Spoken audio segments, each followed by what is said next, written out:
And then the third is to take advantage of growth, because many of you will have population growth. But of churches surrounded by population growth, about half grow and about half don't. So just because the population grows doesn't mean a church is going to grow. And here's one of the reasons for it. This is very counterintuitive.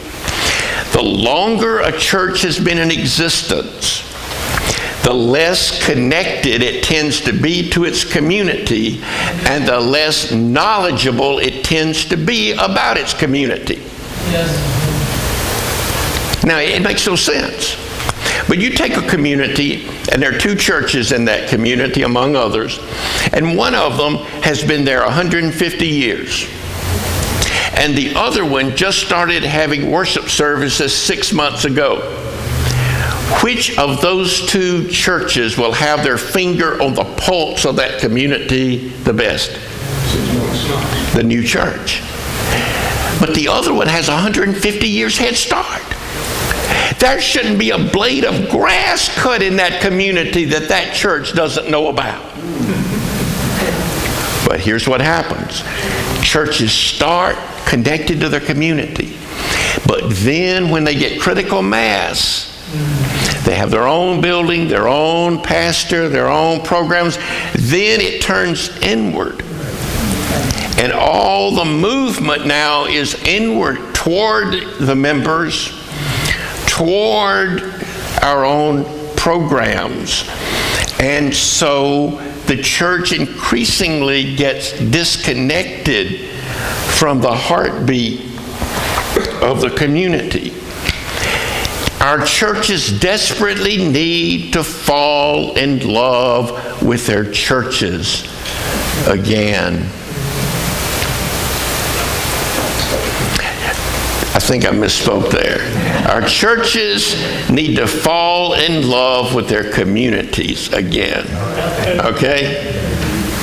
I was meeting with a bishop and cabinet one time, and I'd finished what I was doing, and they were continuing to meet. So they called a nearby pastor to come by and take me to the airport.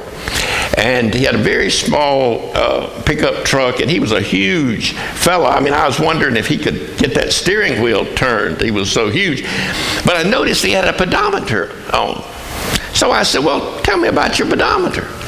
He said, well, we all, the clergy in our conference, have to wear these, and we have to report in every day how many steps we get. It's part of our health insurance thing. I said, well, how are you doing? Not very well. Not very well. He said, but I'm doing better lately. He said, I was walking in the morning, I was walking at night, but I couldn't get my steps in.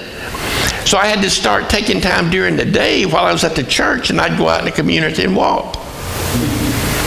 He said, you know what I discovered? I found a grade school 2 blocks away. I found an apartment building. I met the principal of school one day. Out at the park, I met some of the youth who were playing. Now picture this. He didn't live in the community. His members didn't live in the community. He would not ever get a phone call that would say, Pastor, I'm concerned about people in that apartment complex. Or, Pastor, I'm concerned about those children at the school. Now you see, he was surprised to find that grade school because he had been told there are no children. So he was trying to figure out where were they busing all these kids in from, to have this grade school there. So the calls wouldn't come in about that. They may get a call coming in about Miss Plushbloom being in the hospital and nobody's been to see her for a week. They may get a call about somebody's name gave her flowers and name got left out of the bulletin on Sunday. That's the kind of calls you get. Am I right? You're right.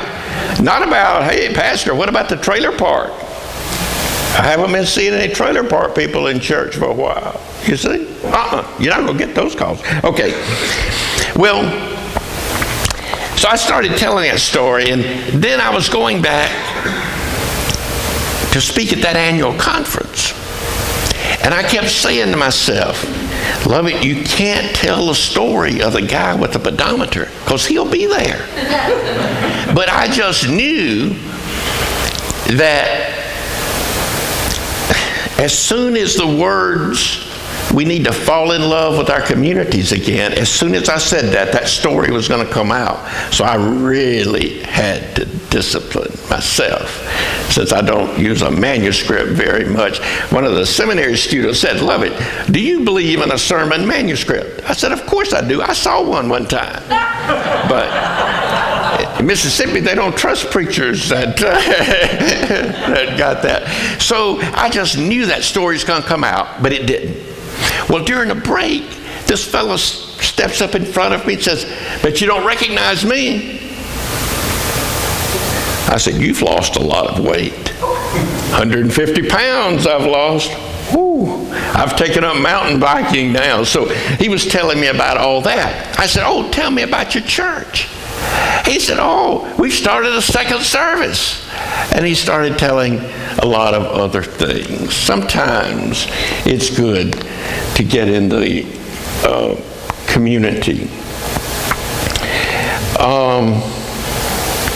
Now, as population grows, remember that patterns are changing about how people are going to enter your churches. In the first half of the 20th century, for most Protestant congregations, and certainly for Methodism, the entry point was the Sunday school. It was not until the late 50s, early 60s that worship attendance began to exceed Sunday school attendance. A church that had 800 in Sunday school would run about 500 in worship. I saw an article in the New York Times for the 1920s of an annual conference where they had more Sunday school enrollment than they had members in the conference. That's how powerful. So somebody would show up and said, our kids are these ages, can you recommend a class for us? That's how it happened. Then in the second half of the 20th century, the worship service became the entry point. If a new person was going to come to your church, in all likelihood, they would come to a worship service. Now that continues, but it's not nearly so prevalent. I was with a group of 50 clergy from a district at another conference. I said, I want you all to think about someone who's come into the orbit of your church, participating actively in the last year. And now, think about what their entry point was. What was the first contact they had with your church? And a major minority was coming to a worship service. It tended to be through one of their ministries, one of their outreach programs. Certainly the website is a major place. But so there are multiple entry points. And for younger people, mission is often that entry point.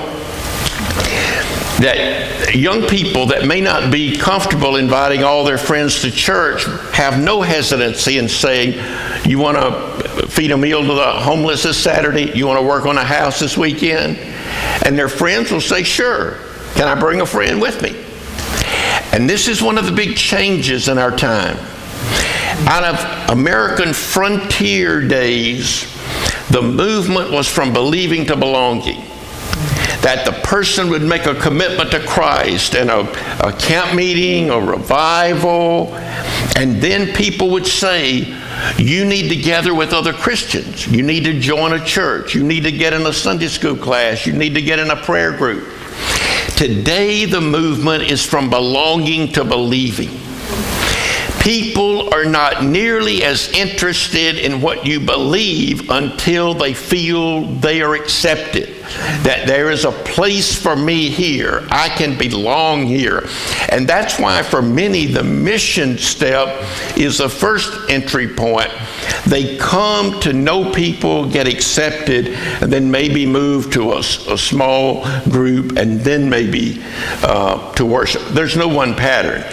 But we need to think about that people are coming from various entry points. And just think about the possible connecting points we have through preschools, through other things that we might have.